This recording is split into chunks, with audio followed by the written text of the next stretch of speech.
Good morning. I am so happy to introduce my dear friend, Reverend Liên Shutt. Greg and Liên and I all practiced together for some years at Tassajara and San Francisco Zen Center, and she is currently the guiding teacher of Access to Zen and is the author of the book Home is Here. We have been having a reading group for some time about that book, so I'm really happy to have you. Welcome, Leah. Thank you, Linda Roshi. That rolled off the tongue very nicely. Great congratulations once again. Of course, I want to thank Linda Roshi for the invitation and for my root teacher, Blanche Hartman, Daiosho, and Vicki Austin, my current Zen teacher, and Gil Franstow, my Zen and Insight teacher, and of course to you all for being here. I was just saying to Linda, besides the mountain seat ceremony earlier a month ago, to the date maybe, yeah, was it the 4th? March? Oh, 1st, okay. I haven't been here since their wedding in the Zendo, so that's a long time ago. So yeah, and of course, Mel is my Dharma grandfather, so this is a home. As Linda Roshi was saying, I hear you guys have been studying the book Home is Here. Thank you very much. And when I was here last month, I was asked to say something about it. Oh, this thing's making a lot of noise. Let me just try to move it a little. All right. Can you still hear me? Okay. So I'll start out by a little reading here. Or maybe just so I have a sense, who's reading the book or have read the book? All right. Thank you. Okay, here we go. This is from chapter 1. For those who don't know, Home is Here is practicing anti-racism with Engage Eightfold Path. This is chapter 1, the Engaged Four Noble Truths. We are complete and whole. The ring of a bell signaled it was my turn for Dokusan, an interview to discuss my practice with the Soto Zen master at this 500-year-old training monastery in Japan. I picked up a small mallet and struck the cast iron bell in front of me, one time, letting it ring, and then a second time. I rose and hurried down a long hall of tatami mats, the woven straw flooring in traditional Japanese living spaces, passing through the ihaido, a narrow room lined on both sides with rows of individual altars for deceased Sangha community members. They silently witnessed the swish of cloth as my long black priest robe rubbed back and forth around my ankles with each quick step. At the end of the hall, 3 steps rose up. I stopped at the bottom and performed a short gasho, bowing with palms touching and elbows out. Then, in one swift motion, I grabbed the end of my zagu, or priest bowing cloth, laid it down on the tatami, and folded it into a square. I dropped down and started my full prostrations as quickly as possible. Body crouched in child's pose, both hands outstretched and palms placed up on the floor. Then, with symmetrical precision, hands raised past the ears and down again before rising to stand. I did this 3 times quickly, as is the custom, after which I refolded and slid the zagu back over my left wrist. One more quick gasho, and then I headed up those 3 stairs to my dokusan with Seke Harada Roshi, the abbot of Ho-Shinji Monastery in Obama, Japan. I entered the room ready to ask the central question of my life. I had come to Japan after leaving the predominantly white convert Soto Zen Buddhist monastery in Central California, where I thought I would spend the rest of my life. When I had asked to be ordained after more than 8 years of meditative Buddhist practice, I had felt a deep calling to live as a Buddhist monastic. But this did not come to be. I left the California monastery after 3.5 years there, heartbroken and confused about the racism I had experienced on both a personal and structural level. The persistent white supremacy culture of the monastery made it unsafe and did not support me as a Vietnamese American practitioner. This was true for many other people of color staying there as well. The experience was a huge shock to my understanding of Buddhism, Buddhist practice, and my sense of place in the world. As I made plans to leave that California monastery and figure out how to practice as a newly ordained priest, I was contacted by someone who studied under Sekihara Roshi in Japan. They urged me to study with him as he was acknowledged as an enlightened Zen master. I had only practiced Soto Zen in predominantly white convert settings in the United States, and I felt drawn to practice in Japan, the birthplace of this sect of Buddhism. I'd been at Hoshinji for 3 weeks, trying to process my despair from having to leave California due to the racism at my home monastery. There was another American at the monastery, a white woman. Instead of being someone I could connect with, she had harassed me, saying things like, "You're good for nothing. You're trash." She actually also had said, "You should die." I blocked it out when I was writing this part. In his whispers, as we moved about the various ceremonies and tasks of the temple. I couldn't get away from her either. We were housed in the same nuns' quarters together. We had come to Hoshinji around the same time, so we had similar seniority. And we were the same height, so we were often paired together for ceremonies. And there were a lot of ceremonies. Her hateful whispers seemed to follow me all over the temple. The racism I had experienced in California had followed me all the way to Japan. Entering the room for Dokusan with Sekihara Roshi, I barely sat down before blurting out the quintessential question of my existence up to that moment. Why does hatred seem to follow me wherever I go? I asked.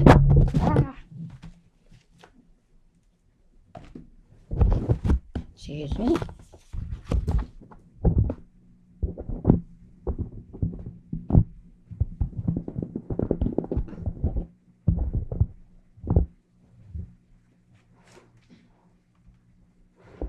I don't know if that was some kind of commentary. I'll try it again. Why does hatred seem to follow me wherever I go? I asked. Sekihara didn't hesitate. No hatred completely. That's K-N-O-W. No hatred completely, he answered. Then he grabbed the handbell to his right and rang it vigorously, signaling the end of my interview. I scrambled out of the room, doing the prostrations and bows in reverse order. My mind raced to make meaning of what had just happened.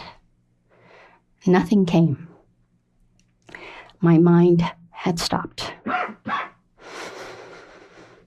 A koan in Zen practice is a story assigned by a teacher for you to work with.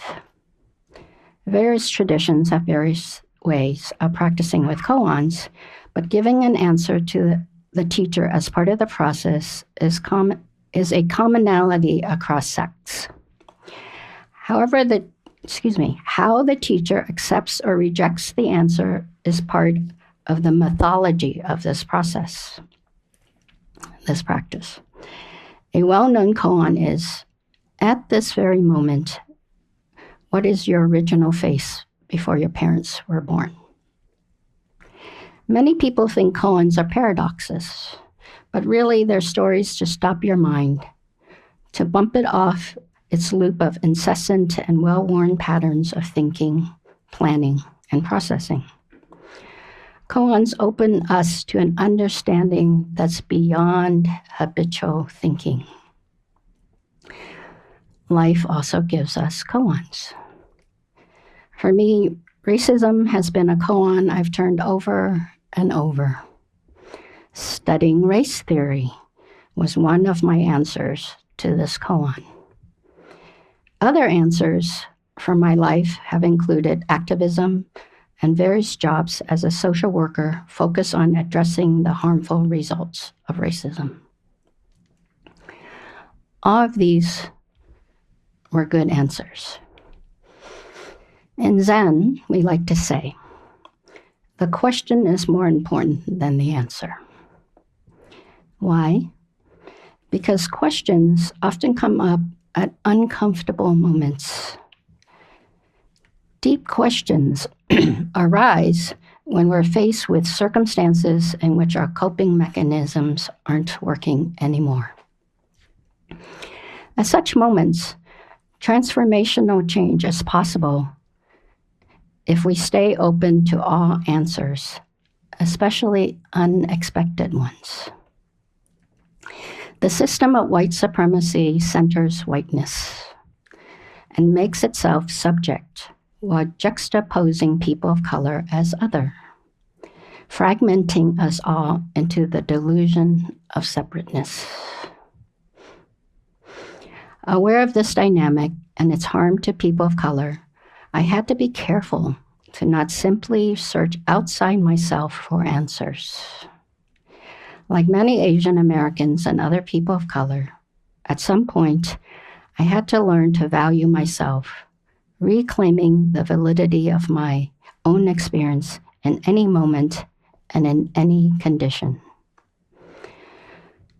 Buddhist practice over many years has supported me to return to knowing and trusting my wholeness. No hatred completely. That moment with Roshi stopped my mind from its habitual looping to try to understand racism. All my intellectual theories and years of anti-racist work didn't address my suffering in a useful way at this crucial point of my life. That moment stopped my frantic search to find some reason why hatred kept following me. What I needed was to attend to the hurt and harm from being the target of racism.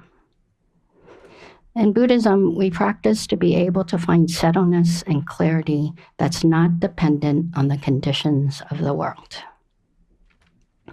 To find such settledness and clarity, we have to attend to our own suffering in body, heart, and mind. The koan of racism was not just something that I wanted to understand. What I really want, even now, is to heal from the hurt and pain I've carried. Thank you. That's from the book.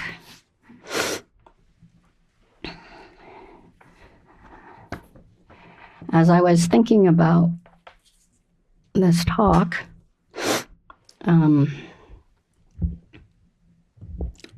I'm also realizing, of course, it's Easter weekend. So I was raised after I was adopted by a very devout Presbyterian. So I have been baptized, so I'm safe on several levels. I really love my child Bible with all its pictures. It was a great way to learn English too. So I did read it a lot. And not that I'm any expert by any means. But, in Easter, of course, Jesus is resurrected, right? He arises from the dead 3 days after. So it got me thinking that in Buddhism, the Buddha wakes up, right, in his enlightenment experience. So I think in a way it's our reawakening, right, into the fact that we can live life fully. Many of us live as if we're dead, or waiting for another life after, the right job, the right partner, the right retirement, the right amount of money. These are good practical things for sure. We don't throw those out. And yet many of us we think we need that before we can live fully. Or, of course, in Buddhism, we turn away from suffering or dukkha, don't we? So we run away from it, we deny it, from experiences that we don't think of as living, right? Or living well, perhaps. So we turn away from the life that actually is, don't we? I was talking to a student lately who had practiced here with access to Zen for many years and then moved to the East Coast for a job. And we stayed in touch. She's had practice discussion. And, part of what we talk about a lot is what motivates her. And part of the thing that she's learned is that she was raised to be very aware of what job she can get, and it's always driven by doing better, right? And so recently she had come back. She doesn't like where she is in the East Coast very much. And then she's thinking about going back to London to live there. She got laid off recently, so one of the ways that she worked with that was to move back here and did a 3-week intensive. And then when I talked to her recently, she had gone back to the East Coast. And she was talking about how,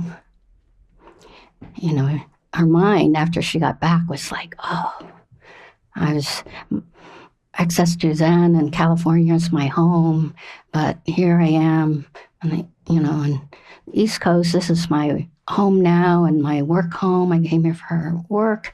And so, I want to go back to London maybe. And then she goes, then I thought, wait, the thing that goes across all these is living.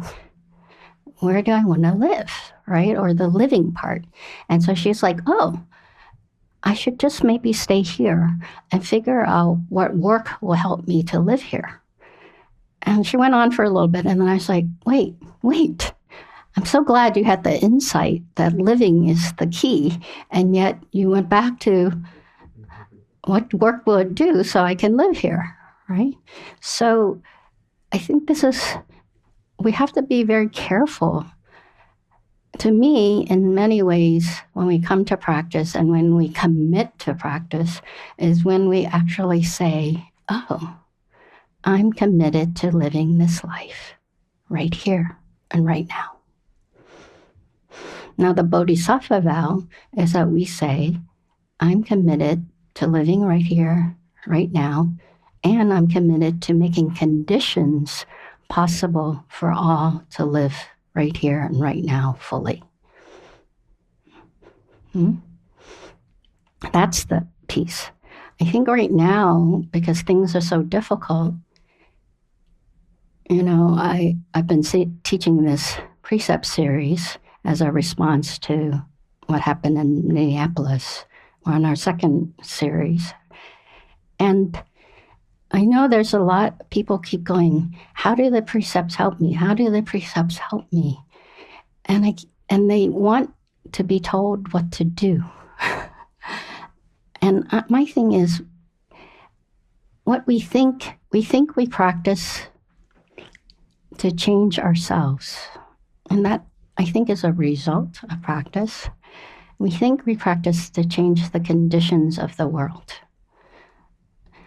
And that's possible. Better yet, sorry, I got ahead of myself. I think I come to practice often to think, oh, I'm going to be different, or the world will be different. But what we practice is to understand conditions, and then what is it that we can do to change conditions. So, to me, if we focus on understanding conditions and then doing something about conditions, that's where our practice supports us to have the energy and the wisdom to do that. So in some ways, we come to really clarify what is it that supports us to live fully and create conditions for others to live fully. So in the book, I will say that since 2017, I've been working on a restorative model of the Four Noble Truths. And it actually started because I was at a Gen X teacher conference in 2017, and it was right after another round of sexual misconduct in a lot of practice centers. And so that was a big theme of the conference. And afterwards, I thought, and they brought in the right use of power, which we have also studied. And I love it, A social worker, Cedar Barstow is its creator, and being a social worker, I was like, yeah, all right. And I love it. And I thought, but then after I thought, wow, I have been in practice circles for a long time, and when things go wrong, often we bring in some outside model to help us. And I'm not saying those are bad, mind you. I'm not saying that at all. But I thought, what is it? What is it in, because I go to the teachings when I'm like, right? So I thought, well, what is it? So I had the audacity to think that I could work on the Engage for a Noble Truth, or the Four Noble Truth. And I really thought of it as, how can I make it a restorative model versus one that, for me, my experience is we actually don't talk about the Four Noble Truths very much in Zen. It's implicit, of course, in our practice, but we don't actually talk about it a lot. And so my experience a lot was I just memorized them and, have a sense of them. But I wanted it to be something that really spoke to my need in practice, which is also to have a sense of understanding about oppressions, because it's the suffering that, to me, impacts so many of us. And notice I said oppressions, right? The book is very specifically about race. And the idea is that actually it can go across different oppression systems. So in the Engage for Noble Truths, harm and harming are present. That's the first noble truth. Of course, the first noble truth usually is in life there's suffering. So, however, as a restorative model, we start out by saying something is not as we have hoped for it, aspire to it. Harm and harming has happened. To me, in fact, that's the hardest part. I mean, honestly, the first noble truth is the hardest, right? To acknowledge that there's hurt and pain, or when there's misconduct or oppressive system, then some harm and harming has happened, right? To me, the hardest part is agreeing to that. I know often when I have brought up a racist incident, usually it's like, some way you have to prove it to me, or no, that's not it. I even do it to myself, When it happens, I go, did that really happen? In this day and age, we think it shouldn't happen anymore. And somehow I know we think it shouldn't happen in spiritual community. But spiritual community are made up of people, and we are conditioned. And so the second noble truth usually is, what's the origin of dukkha? Right? in the engaged version, it's understanding fully the causes and conditions for the arising of harm. So, how are we taught to be with experiences of harm and harming? Right? Because we condition a lot to decide a lot the value of what is harm and harming. Right? Do those people deserve it? How come it isn't? How come it's happening to them? What have they done? We put the responsibility out there. How are we conditioned? What familial, culture, or systemic structure promoted, reinforce, or perpetuate this? You know, in Zen, my understanding is if there was any sin in Soto Zen, it would be that we think that we're separate. Not true. So when we think about hate, greed, and delusion, you know, the delusion in Zen, for the most part, is that we think we're separate. However, in Theravada Buddhism, the main delusion is that you don't understand what is wholesome or unwholesome. You could say what is right or what is wrong, what is ethical or not ethical, skillful or not skillful. This is why I started out meditation in the insight tradition, like many of us. And so for me, the insight practice gives me a certain kind of clarity, and they do have much more, you know, like ways of skillfully, this is how you can practice in a very skillful way. I understand that in Zen, as a, you know, response to all that, do it like this, and only certain people can achieve enlightenment, mostly certain monks in certain ways, right?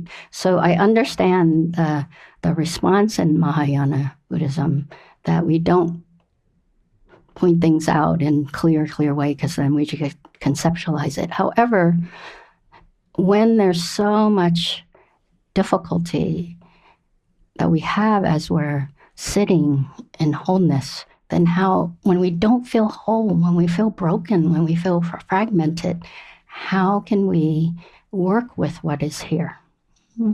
So to really understand fully the second noble truth is really important.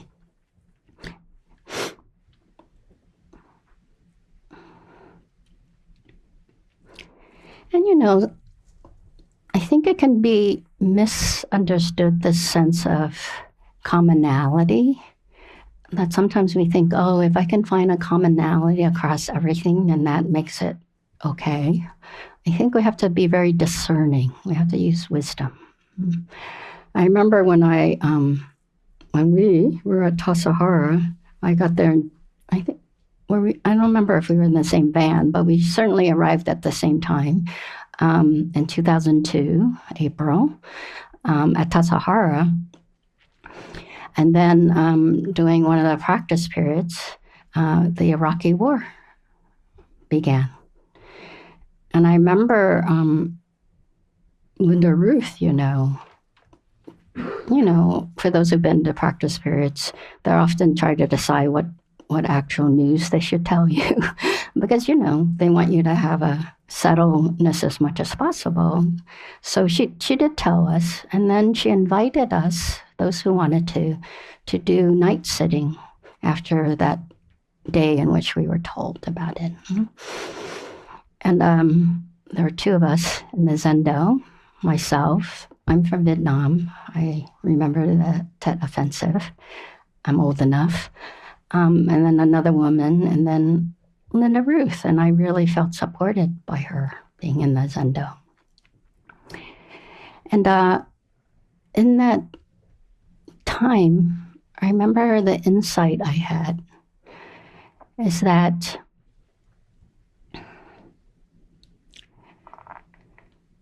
you know, the difficulty is that for many of us, when we are aggressive, it's because we don't feel safe.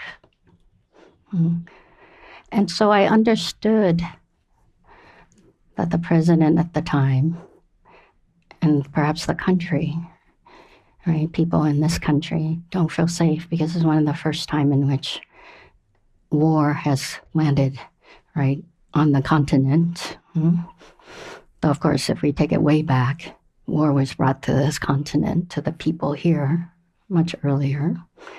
But as a sense of Americanness or United States sins, right? And so I understand that on a certain level. But what I understood also is that whatever fears I might have and whatever blame I might put on others, be it an individual or group, the difference is I don't have the power. I don't have the same power to retaliate, to define what is evil in a mass way, right? And I think this is the difference. This is why we have to understand systems of oppression, because it's about power imbalance. So the commonality is our humanness, but the result is who has the power to make the most impact in bigger and bigger ways. So that takes us into where's the third noble truth. Individual and collective agency for ending harm is possible. That's the engaged version. Of course, the classic version is the ending of suffering is possible. There's an end to suffering. So here I'll tell another story. We were at Tassajara. My sense is that for the first year, there were no small groups during the practice periods. Like, there were no one day off. There was no other meeting. And then at the time at the time I consider myself much more of an artist, and I'd been talking with someone who became the Shika, who was also an artist. So she had come to me at the end of the summer and said, oh, let's start a women's group, and we would just make art together. That's what we would do. So we did ask for permission, and then we made an announcement in the circle. This is now during practice period, right? And then at the same time, maybe because of that, I don't remember. I know someone came to me and asked me to do a people of color group. So we did have that too. And then I think recovery group happened. I think there was a queer group too, but that part I can't remember so much for some reason. Probably because I was so busy with these other groups, right? And so these announcements were being made, as different groups started to say, hey, we're going to have a group too. And then there was this male gentleman who had come up. So he had just come for the practice period. He was in there long term. And he won. So the people of color group, and we called ourselves people of color then, could only meet in the dining hall as opposed to somewhere else doing time off because one of our members was in the kitchen crew. So those who've been Tassajara know the kitchen crew's on a different schedule. And so that was the only way in which this person could join us too. So we had our meeting. So, we had a reserved table that says for people of color.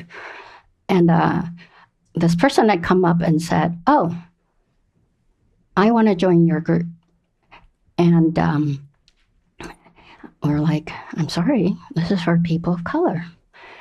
And he said, oh, well, my father was a Black Italian. And we're like, what is a Black Italian? And he said, oh, he was a farmer. He worked outside a lot, so he got really dark. So he's a Black Italian. And I said, sorry, that's not the definition that we're using as a person of color.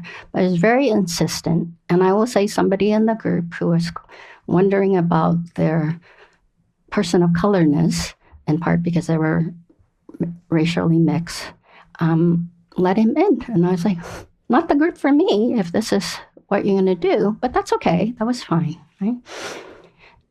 Then, soon after, at the circle, work circle, the person said, I want to start a men's group. And they made another announcement, a few days later, because nobody had joined, right? And then someone said, well, what are you going to do? What are you going to do in the men's group, right? Because in the women's group, we're a men's group and we're going to make art, right? And so he's like, oh, we're going to build a robot and then we're going to blow it up. We're going to build a robot and then we're going to blow it up. My memory is there were never a men's group. So maybe that speaks something for the rest of the people, right? Now, I went into and talked to the practice leader about this person just pushing back and taking up a lot of space. And the person listened to me, and then they said,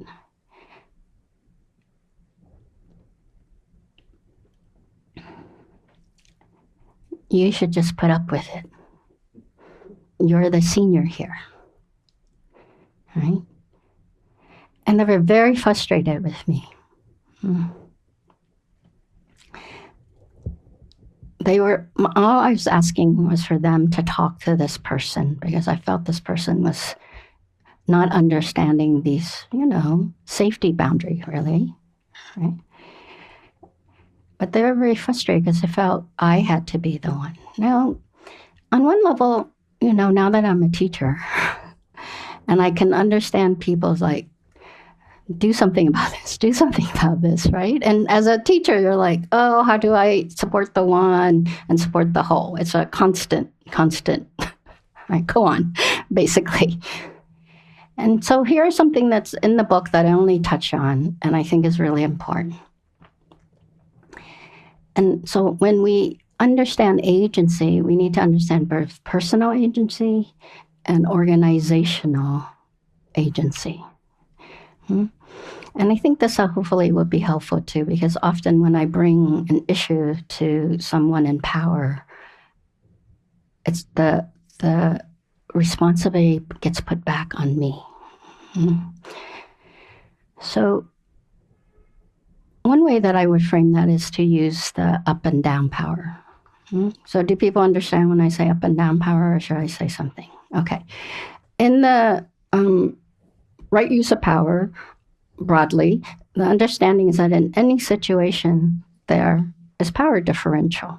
And depending on condition changing, the power differential can change in an instant. For instance, I'm a female person, and so in the system of sexism, I'm in the down power, right? Do you agree with that? As a person of color, in the system of racism, I'm in the down power. But right now, I have the mic and the teacher seat, so I'm in the up power, right? So it can change. When I leave here, it gets a little stickier, depending how you treat me when we step outside this structure, this organization, and the container this is, gives me the power. And it's clear. It's clear. This may be partly why myself, I like Zen, right? Some things are very clear, right? And it helps. And the clarity can help. Of course, when does it help and when does it hinder is the thing. And yet, we carry these understanding about power differential because we're conditioned. So understanding how we are conditioned about power makes a big difference. So one way we can think about so the other thing that comes, if we are going to really understand agency and effectiveness for change, is to understand our responsibility and accountability. So if this is what has supported me, and when I've talked with others, has supported them. So see if it works for you, not just in here, but as you go about your life, right? To live fully. Support you to live fully. If a misconduct or an oppressive incident has happened, if in that experience you are in the down power position, either individually, whether it's happening to you directly or as a group, then attending to yourself as a first response is important. If you're in the up power position, the organizational or the structure or the container is your responsibility. For instance, if a racist thing happened here, even though I'm a person of color, as in the teacher's seat, I hold the organization. On a certain level, Linda even holds a higher because I'm the guest. So then our responsibility would be, how do we hold the container? I don't go, oh, take care of me, right? It doesn't mean it doesn't hurt, and it might take a moment because I can connect to that the down power position person's hurt and pain about race more. So it doesn't. I'm not saying, but then I go, because I'm in the seat, my responsibility is to the organization. And so if you're in a power position, when someone comes to you and says something is a misconduct, oppressive force, it isn't to question them if they're the power person, right? It's to say, how can I support you? How can I validate your experience so that you feel safe enough to share it with us all? And then how do I get the support of the organization to do something to affect change or as a response? Does that make sense? I think that's a really useful way. And I really appreciate this up and down power as a way to kind of hold that. For me, it also helps on a personal level because sometimes, when we're taught to take care of the up power position, many of us kind of go into that. Because when it's asked, and then of course, we're all compassionate. So when it's asked, sometimes we just move into that without thinking, and then later it hits us. And so it's just a way to really touch in. Because when that kind of harm happens, the impact of the hurt and harm is different, isn't it? All right. I will also say, I should watch my time. I wanted interaction. I'm going to hurry now. All right. Oh, yes, and don't forget the collective agency. I myself think we're fortunate in Zen because Sangha is really important. We do nothing, especially at the monastery, right? We bathe together, we eat together. In Japan, the nuns got to sleep on the side, but the monks still sleep in the zendo. So there's a lot of collective kind of practices. To me, this is why Zen is so hard. It's community practice all the time. Whereas, I still go to insight retreat, but what do I do in insight retreat? Just me. I'm just practicing. It's my concentration I'm working on, right? And that's okay. I'm not saying it's wrong, but as a practice in general, the way it's been formulated in convert settings here, to me, insight and mindfulness is much more individual focus, whereas in Zen, of course it can be, but we're put in containers where we have to interact with others over and over and over again. And so at some point, you got to remember the collective. Usually you don't want to, but you do. All right. So the fourth noble truth, of course, is there is a path. And of course, it's the Eightfold Path. And in the engaged version, I like to say the Eightfold Path empowers wholeness. How can we practice to actively engage with the 8 aspects in a restorative way? Do people know what the Eightfold Path is, or should I name them? Raise your hand if you know what the Eightfold Path is. Or maybe raise your hand if you don't. Okay. Maybe? Más o menos? All right, I'll just say them quickly. All right, the Eightfold Path, were the there are 3 sections.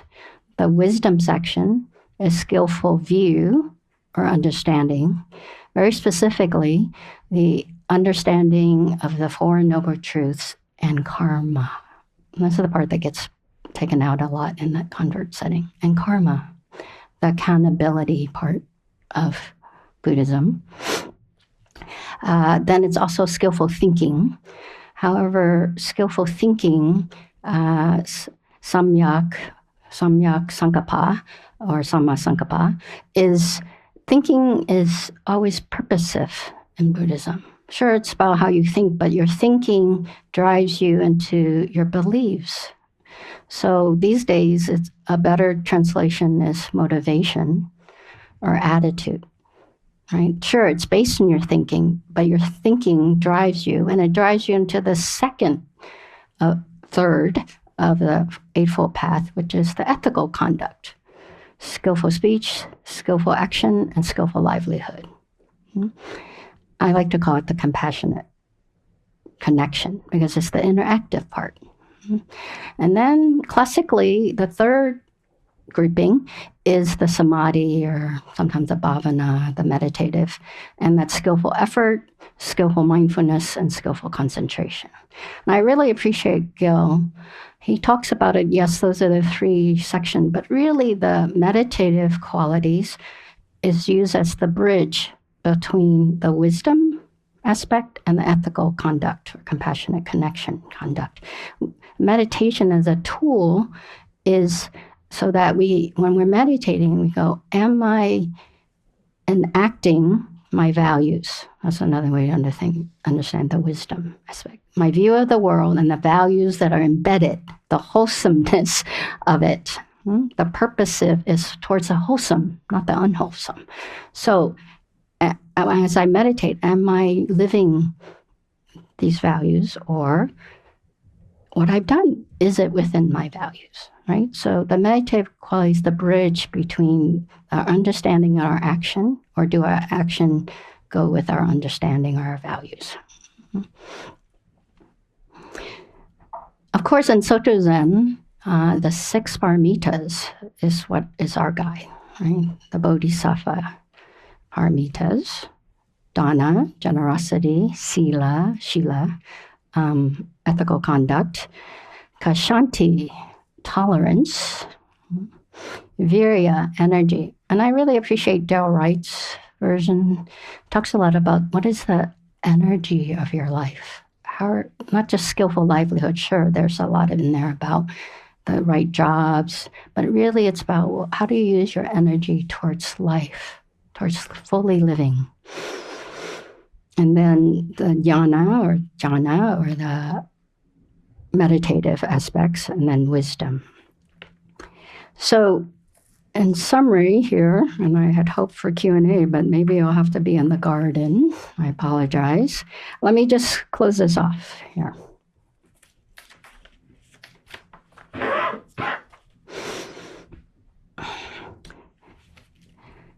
All right, here's the end of the chapter. The day after the mind-stopping meeting in Japan, Sekihara Roshi offered me another chance for a Dokusan interview. I rang the bell, did my bows, and went into the practice discussion room, ready to share my insights about how his answer had affected me. Before I could open my mouth, Roshi launched into a lengthy 30 minutes story of Shakyamuni Buddha's life and enlightenment, along with the histories of other early Buddhist ancestors. Then once again, he rang me out of the room. We never spoke about my question again. This event impacted me deeply, and I continued to turn it over for many years afterward. When I remember my Dokusan with Sekihara Roshi, this last part has always puzzled me. I often wondered, what was his point about it? In writing this now, I have an understanding of what he was teaching me. The Buddha and ancestors, the Buddha and ancestors were searching for the same things as you and me. An end to suffering. Or the positive would be, how do we live fully, right here and right now? I think Roshi was saying that there can't be spiritual bypass. He realized, and after that initial exchange, I too realized that I was looking for a way to explain away the hurt and pain by wanting to discuss it. Discussion isn't wrong. Theory isn't wrong. Activism isn't wrong. But we can't use these things for spiritual bypass. We can't use Buddhist practice or any methods such as race theory or activism as a way to skip over the human condition inherent in the First Noble Truth, experiencing the hurts and pains of our lives. Trying to get away from them via any method is to try to skip over or bypass, fully experiencing our life as it is. Our practice is to get closer and closer to know it completely, because in doing so, we can actually then have more clarity on how we can heal.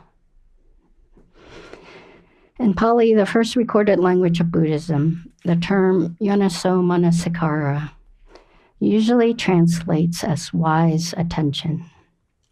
It can also be translated as attention that takes the whole into account. This is what Sekihara Roshi was pointing me toward. The practice of investigating dukkha, which sees it in context, in totality, and not just the hurt and pain of the moment. Then the rest of the Engaged Four Noble Truths offers us descriptions and practices for how to connect or reconnect to the wholeness of life. That our existence is seen, relevant, healable, and valued. That's what the expansion of understanding suffering is. We understand more and more how others, that's the Bodhisattva way, right? We don't just bring them along. How do we bring them along? By understanding what would give them, support them, what are the conditions for a fuller life. And to do that, we have to know what is their understanding, others' understanding about their suffering, or how they suffer. Maybe they don't have to understand it, but we have to understand it. To me, what I'm awakening to, and if we're talking about dukkha, understanding dukkha, is where I don't understand, I make myself more available. Not just to understand, but to have the access so that others can present to me their lives, what keeps them from living fully and what can support them to live fully. So I acknowledge it by seeing it. I give space for it to be shown and seen. I hold it as relevant, healable, and valued. When we remember and access the contexts that validate us and support us to thrive. Additionally, we need to remember that all beings want the same things: to be free from suffering and the causes of suffering. This is what connects us all. Denying the systems of oppression exists is to deny reality as it is. Learning to negotiate these systems with self and collective determinate agency is the practice of engaged liberation. In practicing collective liberation, this is what I wish for us: that we may come home to a sense of wholeness, grounded in what is safe and of value to all. May we then aspire to spread that out, to work together, to strengthen safety and care for each other. This is the work and the liberation of understanding, practicing, and developing the Engaged Four Noble Truths. Thank you. Thank you very much.